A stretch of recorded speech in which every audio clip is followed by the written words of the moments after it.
Here we go, let's go over the movie Sinners.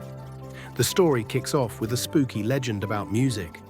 Some players are so gifted, their songs cut through life and death.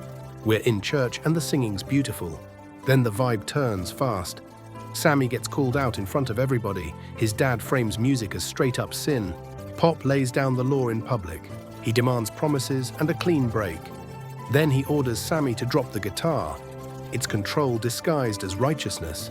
Pop goes to scripture like it's a weapon. He reads about temptation and endurance. The message is clear. Sammy's desire is a test, and Pop expects obedience. Sammy tries to walk away, but Pop gets one last shot. He warns about dancing with the devil. He says the devil will follow you home. That line lands like a curse. The Smokestack twins size up an old mill for their big plan. The seller talks down to them like they're kids. They clap back hard.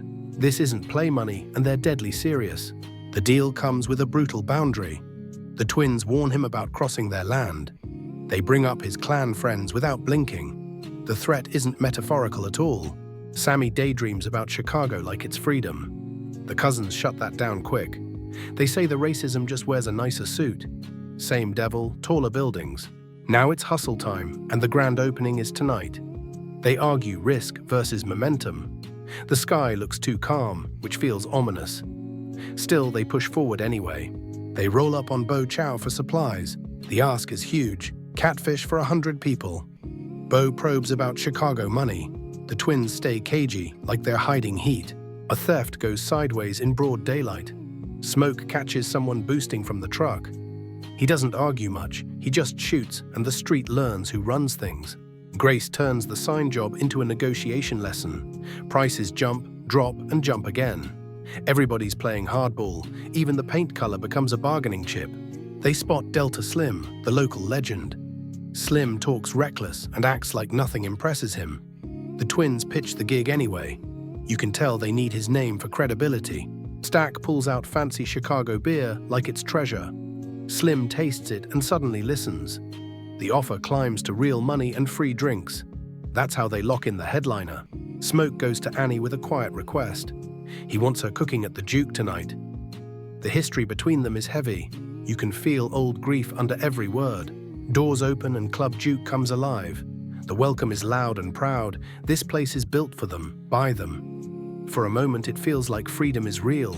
Reality bites the party in the middle of the night. People are paying with plantation credits, not cash. Smoke wants strict rules, Stack wants community. The business is already bleeding. Stack grabs the mic and starts hyping Sammy. He sells him like the next big thing. The crowd leans in. Sammy's about to step fully into his calling. Sammy plays a confession disguised as a song. He's telling Pop the truth on stage. The blues isn't a hobby for him. It's who he is, even if it costs him. 3 strangers stroll up like they own the night. They claim they heard there's food, drink, and blues. They act friendly, almost too friendly. The crew clocks them as trouble immediately. Remick starts singing right at the door. It's smooth, catchy, and weirdly perfect. He's trying to charm his way inside.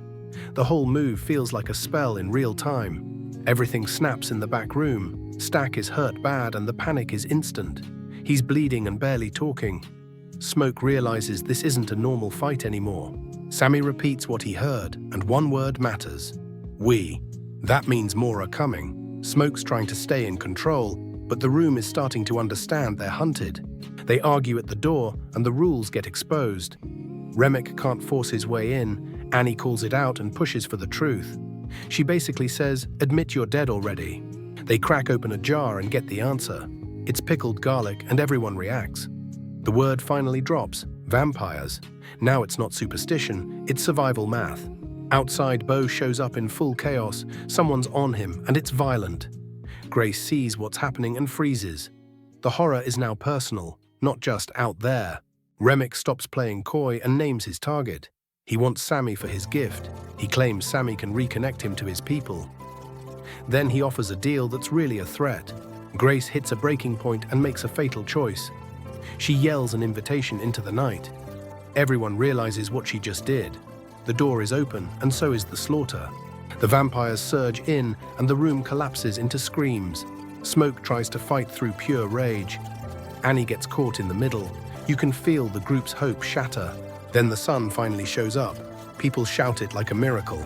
Daylight becomes the weapon they couldn't buy. Whatever's left alive runs toward that light.